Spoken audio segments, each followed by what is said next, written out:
Saudara, pembahasan mengenai rehabilitasi Ira Puspadewi menjadi ramai karena Presiden Prabowo Subianto memberikan rehabilitasi kepada mantan Direktur Utama PT ASDP Indonesia Ferry itu meskipun ia divonis bersalah dalam kasus korupsi oleh Pengadilan Tipikor Jakarta. Pemberian rehabilitasi terhadap terpidana korupsi ini memicu perdebatan publik dan ahli hukum mengenai landasan hukum dan kepatutan keputusan eksekutif tersebut. Lalu bagaimana rehabilitasi dalam sistem hukum Indonesia? Kita bahas ini bersama Bapak Edward Omar Syarif Hierye, Wakil Menteri Hukum Republik Indonesia dalam Jurnal Merah Putih.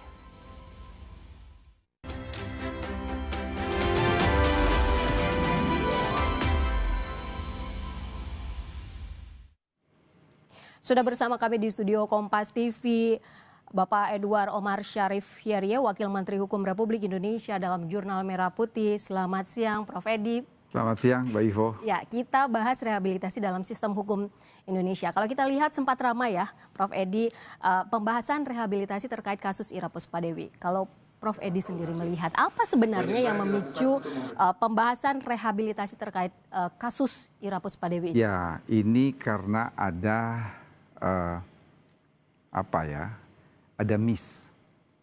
Seakan-akan rehabilitasi yang diberikan oleh Presiden Prabowo ini adalah rehabilitasi yang ada di dalam konteks hukum acara pidana. Padahal ini dua hal yang berbeda. Kalau rehabilitasi yang kita kenal dalam kitab Undang-Undang Hukum Acara Pidana, itu biasanya seseorang kalau diputus bebas atau dilepaskan dari segala tuntutan hukum, maka seketika majelis hakim lalu memperbaiki atau memulihkan nama baiknya. Itu namanya adalah rehabilitasi juga. Tetapi rehabilitasi yang diberikan oleh Presiden Prabowo ini adalah hak prerogatif Presiden sebagai kepala negara. Jadi bukan ada pada ranah eksekutif. Sekali lagi, Pasal 14 Undang-Undang Dasar 1945 itu adalah hak prerogatif Presiden sebagai kepala negara, bukan sebagai kepala pemerintahan. Sebagai kepala negara, Presiden memiliki hak prerogatif di dalam bidang hukum atau di dalam bidang yudikatif, yaitu hak memberikan gerasi, amnesti, abolisi, dan rehabilitasi. Rehabilitasi yang dimaksudkan, yang diberikan oleh Presiden Prabowo, ini adalah mengandung makna menghapus catatan kriminal. Menghapus catatan kriminal ini akan membawa konsekuensi ketika dia sedang menjalani pidana, maka seketika dia harus dibebaskan. Jadi ini berbeda rehabilitasi dalam konteks hak prerogatif Presiden dan rehabilitasi dalam hukum acara pidana. Berarti Prof. Edi, dalam konteks apa sebenarnya Presiden ini bisa memberikan abolisi dan amnesti? Tapi sebelum menjawab itu, Prof. Edi, ada perbedaan tadi ya, kalau rehabilitasi yang diberikan Presiden Prabowo itu karena menghapus catatan kriminal. Sebenarnya definisi rehabilitasi dalam hukum Indonesia sendiri seperti apa, Prof? Yaitu tergantung, kalau kita bicara di dalam konteks hukum acara pidana, berarti dia memulihkan nama baik. Dia memulihkan nama baik, makanya itu seketika ketika vonis terhadap si terdakwa itu bebas atau lepas dari segala tuntutan. Tetapi rehabilitasi dalam konteks hak prerogatif Presiden itu adalah untuk menghapus catatan kriminal dari seseorang apabila memang menurut pandangan Presiden ada something wrong dengan suatu proses hukum. Di dalam konteks yang sedang rame-rame dibicarakan, memang kalau kita melihat pada putusan pengadilan, itu kan dikatakan bahwa terdakwa ini punya kelalaian. Padahal bentuk kesalahan yang di pasal yang didakwakan itu bukan kelalaian, itu adalah kesengajaan.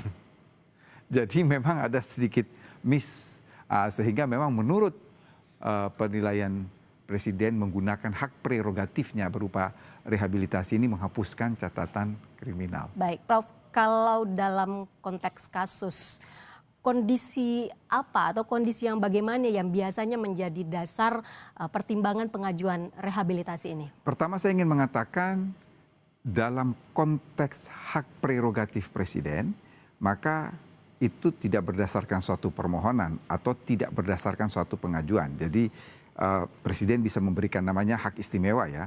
Tetapi kalau rehabilitasi dalam konteks hukum acara pidana, memang seorang terdakwa yang diputus bebas atau lepas dari segala tuntutan hukum, dia mempunyai hak untuk dipulihkan nama baiknya. Dan tadi saya katakan, seketika ketika pada saat vonis itu dijatuhkan oleh hakim, berupa bebas, putusan itu dibacakan oleh hakim berupa bebas atau lepas dari segala tuntutan. Jadi memang tidak perlu ada suatu pengajuan. Berarti hanya dalam kondisi ini salah satu konteks kasus ya begitu. Betul. Atau ada lagi kalau berbeda berarti ya Prof, konteks hak prerogatif presiden dengan konteks ketika kondisi seseorang bisa mengajukan pertimbangan rehabilitasi ini. Ya, tadi saya katakan ya.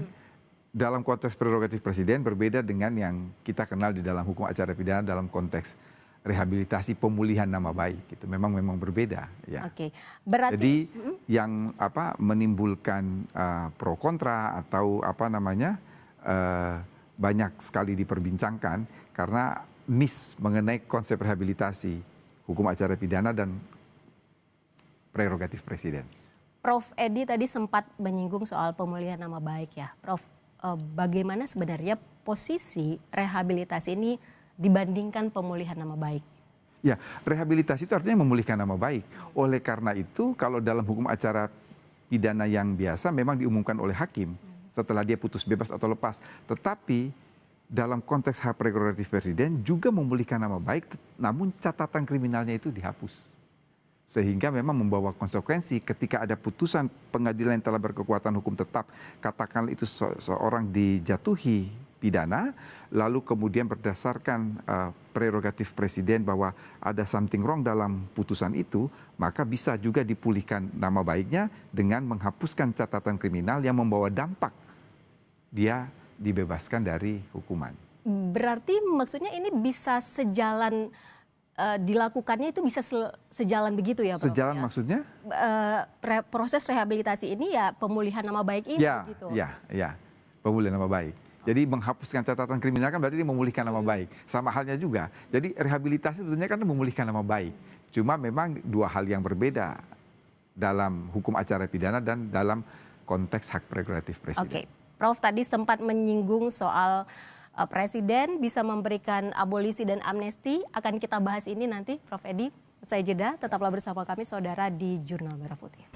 Saudara, Anda masih bersama kami dalam Jurnal Merah Putih. Masih bersama Bapak Edward Omar Syarif Hierye, Wakil Menteri Hukum Republik Indonesia. Kita bahas mengenai rehabilitasi dalam sistem hukum Indonesia.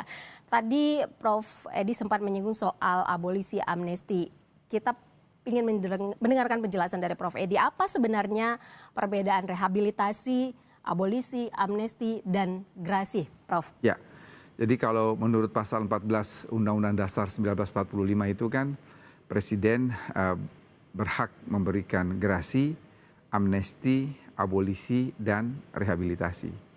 Ini ada perbedaan-perbedaan prinsip, ada juga persamaan-persamaan. Kalau grasi, amnesti, dan rehabilitasi itu diberikan terhadap putusan yang telah berkekuatan hukum tetap. Grasi, amnesti, dan rehabilitasi. Tetapi kalau abolisi, ini proses yang sedang berjalan. Kalau definisi grasi itu adalah pengampunan yang diberikan oleh presiden. Pengampunan yang diberikan oleh presiden ini, misalnya ya, seseorang dijatuhi pidana mati. Lalu presiden memberikan grasi, tidak otomatis dia bebas. Tergantung bunyi keputusan presiden seperti apa. Jadi bisa grasi itu berupa perubahan hukuman. Pengampunan diberikan dari hukuman mati kepada pidana seumur hidup. Contohnya seperti itu. Atau misalnya seseorang dijatuhi pidana seumur hidup, grasi itu diberikan kepada orang tersebut dari pidana seumur hidup, dikomutasi, dirubah menjadi pidana sementara waktu. Maksimum adalah 20 tahun penjara. Ini grasi terhadap putusan yang telah berkekuatan hukum tetap, dan di dalam undang-undang grasi ini diajukan kepada presiden. Sekali lagi diajukan kepada presiden. Nah, kalau amnesti, ya, amnesti ini juga terhadap putusan pengadilan yang telah berkekuatan hukum tetap ini pada awalnya hanya diberikan kepada terpidana kasus politik. Tetapi dalam perkembangan terhadap kejahatan-kejahatan tertentu yang telah mempunyai kekuatan hukum tetap. Ini betul-betul Presiden memberikan berdasarkan hak prerogatifnya tanpa ada permohonan. Yang kedua, perbedaannya gerasi dan amnesti. Gerasi ini diberikan kepada individu. Tapi kalau amnesti ini dapat diberikan secara massal. Misalnya ketika Presiden Habibie menjabat sebagai presiden, beliau memberikan amnesti terhadap para terpidana kejahatan politik. Kemudian kemarin yang terakhir, Presiden Prabowo memberikan amnesti antara lain terhadap para pengguna narkotika. Jadi dia bersifat massal, tapi juga bisa bersifat individu. Kalau gerasi harus bersifat individu. Baik gerasi maupun amnesti ini terhadap putusan yang telah berkekuatan hukum tetap. Kalau gerasi tadi bisa berubah dari pidana mati ke seumur hidup ke sementara waktu. Tapi kalau amnesti seketika dia dibebaskan. Abolisi perbedaannya dengan gerasi dan amnesti. Abolisi ini kan artinya adalah penghapusan tuntutan pidana. Berarti masih dalam proses. Jadi abolisi itu misalnya ya, seseorang sedang disidik, ya, karena penyidikan itu adalah bagian yang tidak terpisahkan dari penuntutan, maka ketika diberi abolisi maka penyidikan itu dihentikan, selesai. Atau misalnya ketika sedang berkas di jaksa, sedang proses penuntutan, diberi abolisi, selesai. Atau misalnya sudah ada putusan pengadilan, masih banding atau belum berkekuatan hukum tetap, diberi abolisi, seketika proses itu berhenti. Contohnya ketika Presiden Prabowo memberikan kepada Tom Lembong. Itu kan masih ada proses banding dan lain sebagainya. Proses belum selesai karena belum inkrah van geweest, belum ada kekuatan hukum tetap. Seketika diberi abolisi, maka seketika juga dia dikeluarkan dari tahanan. Sementara rehabilitasi, tadi saya katakan terhadap putusan yang telah berkekuatan hukum tetap, konsekuensinya adalah penghapusan catatan kriminal dan dampaknya sama dengan abolisi, sama dengan amnesti. Kalau seseorang sedang dalam tahanan, maka seketika dia kemudian dikeluarkan. Apa perbedaan-perbedaan selanjutnya? Ketika kita berbicara mengenai gerasi, amnesti, dan abolisi, itu catatan kriminalnya masih ada. Tindak pidananya ya dalam pengertian ya dia pernah lah. Tetapi rehabilitasi dihapuskan catatan kriminalnya. Kira-kira seperti itu perbedaan prinsip antara gerasi, amnesti, abolisi, dan rehabilitasi. Berarti sebenarnya jelas ya Prof ya, rehabilitasi perbedaannya dengan jelas. gerasi, amnesti, dan juga abolisi ini jadi, dalam konteks ada hal-hal yang sama, ada hal-hal yang berbeda ya. Yang satu kan misalnya tadi kalau abolisi tidak perlu mempunyai kekuatan hukum tetap, tetapi yang tiga lainnya harus berkekuatan hukum tetap. Dan abolisi itu dalam proses yang masih berjalan. Gitu ya. Amnesti, abolisi, rehabilitasi seketika pada saat orang itu ditahan, maka dia harus dilepaskan. Kalau gerasi belum tentu, bisa bebas, bisa juga dirubah dari pidana mati menjadi pidana seumur hidup, atau pidana seumur hidup dirubah menjadi pidana sementara waktu. Kalau gerasi ini harus permohonan, tapi kalau amnesti, abolisi, dan rehabilitasi tanpa permohonan. Langsung Presiden menggunakan hak prerogatifnya. Sementara gerasi dan amnesti ini salah satu perbedaannya adalah kalau amnesti bisa massal, bisa massal. Ya, dalam jumlah yang banyak. Kalau tapi bisa juga individu. Kalau seperti Presiden Joko Widodo memberikan amnesti kepada baik Nuril. Ya, itu kan individu. Tapi ketika Presiden Prabowo memberikan kepada terpidana Undang-Undang ITE, itu kan massal. Kepada terpidana pengguna narkotika itu kan massal. Itu bersifat massal ya. Baik, Prof, apakah rehabilitasi ini lebih administratif? Tidak ada, saya kira semua sama. Jadi begini, kalau kita lihat dari 4 hak prerogatif Presiden, gerasi, amnesti, abolisi, dan rehabilitasi. Kalau gerasi dan amnesti ini harus, kalau amnesti dan abolisi, sekali lagi amnesti dan abolisi ini harus meminta pertimbangan dari DPR. Berarti ada politisnya kan, karena minta pertimbangan DPR dan DPR sebagai lembaga politik. Tapi kalau gerasi dan rehabilitasi, ini bukan pertimbangan politik, ini pertimbangan hukum. Oleh karena itu mengapa dalam konteks gerasi dan rehabilitasi, Presiden meminta pertimbangan Mahkamah Agung. Berarti di dalamnya tidak ada unsur administratif ataupun politis. Jadi kalau politik itu amnesti dan abolisi. Tapi kalau gerasi dan rehabilitasi itu meminta pertimbangan Mahkamah Agung. Prof. Edi, kalau kita lihat sebenarnya bagaimana instrumen ini bisa mempengaruhi proses peradilan dan status hukum seseorang, rehabilitasi ini, Prof. Edi? Ya, saya katakan namanya hak prerogatif presiden itu ya itu hak istimewa dan harus kita hormati karena itu adalah hak yang diberikan oleh konstitusi. Semua membawa dampak tentunya terhadap suatu proses peradilan ya. Kalau tadi saya katakan ada yang sudah harus berkekuatan hukum tetap, tapi ada juga yang masih dalam proses. Jadi dia tentunya memberikan dampak apakah itu terhadap tersangka, terhadap terdakwa, terhadap terpidana maupun terhadap narapidana. Konsekuensinya apa?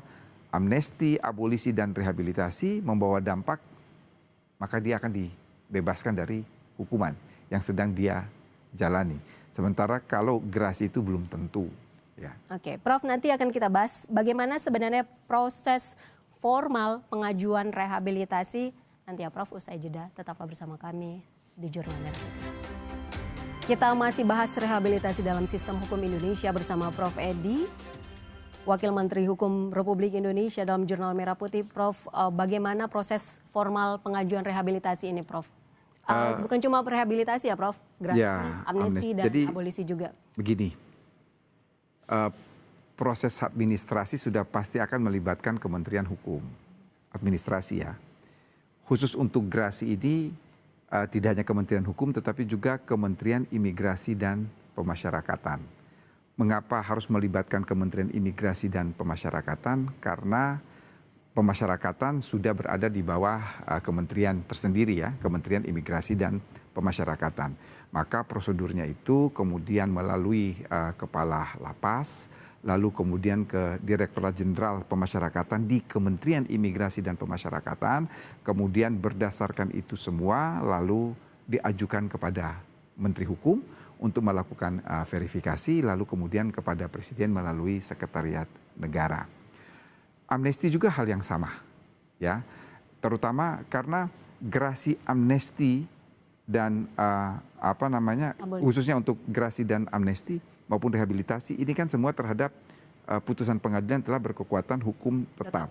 Maka memang sudah pasti ketika amnesti pun akan melibatkan Kementerian Imigrasi dan Pemasyarakatan untuk melakukan verifikasi dan lain sebagainya melalui Menteri Hukum, baru Menteri Hukum kepada Presiden, tentunya melalui Menteri Sekretaris Negara.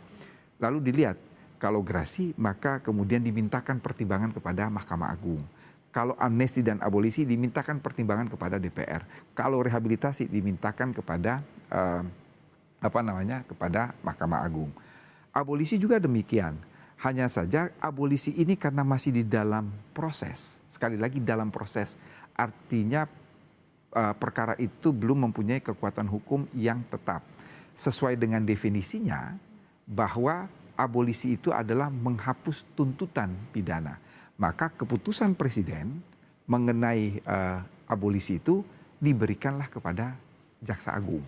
Kemudian Jaksa Agung yang kemudian mengeksekusi karena ini kemudian menghentikan proses dan kita tahu persis bahwa mengapa kepada Jaksa Agung karena penuntutan itu kan adalah domain dari kejaksaan dan kejaksaan itu mengenal apa yang kita sebut dengan istilah single prosecution system, artinya sistem penuntutan tunggal sehingga memang diberikan kepada Jaksa Agung lalu kemudian dilaksanakan. Rehabilitasi juga sama, sekali lagi secara administrasi tentunya yang mengurus itu adalah Menteri Hukum, kemudian kepada Presiden via Menteri Sekretaris Negara, kemudian dimintakan pertimbangan.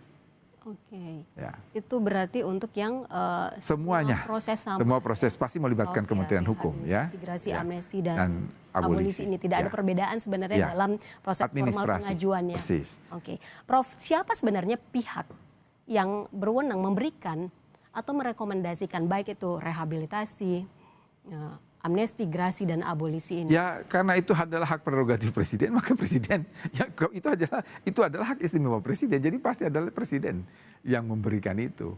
Hanya saja yang tiga di belakang itu, amnesti, abolisi dan rehabilitasi tanpa permohonan, yang grasi menurut undang-undang memang harus diajukan permohonan oleh si terpidana atau narapidana karena dia mengaku bersalah kemudian memohon ampun kepada presiden. Oke, baik, Prof. Mungkin bisa Prof Edi jelaskan implikasi rehabilitasi ini bagi individu, termasuk kalau kita lihat dari sisi hukum dan sisi sosialnya. Sesuai dengan definisinya, implikasinya atau impactnya atau dampaknya dari rehabilitasi, satu adalah dia dipulihkan nama baiknya dan dia tidak akan menjalani hukuman karena nama baiknya sudah dipulihkan. Dampak sosialnya apa? Sudah tidak ada lagi stigma terhadap orang itu. Jadi orang itu memang dianggap tidak bersalah. Itu implikasinya terhadap sosial, ya. Jadi dia direhabilitasi, diperbaiki nama baiknya, maka stigma bahwa dia adalah seorang terpidana atau mantan terpidana menjadi hilang.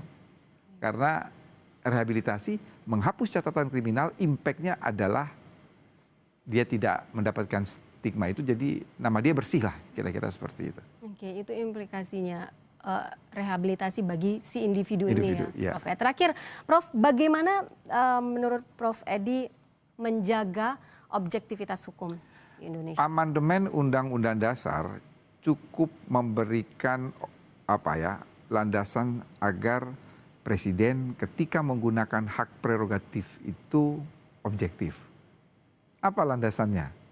Ketika mengajukan grasi dan rehabilitasi meminta pertimbangan Mahkamah Agung. Jadi artinya ada pihak yang didengar.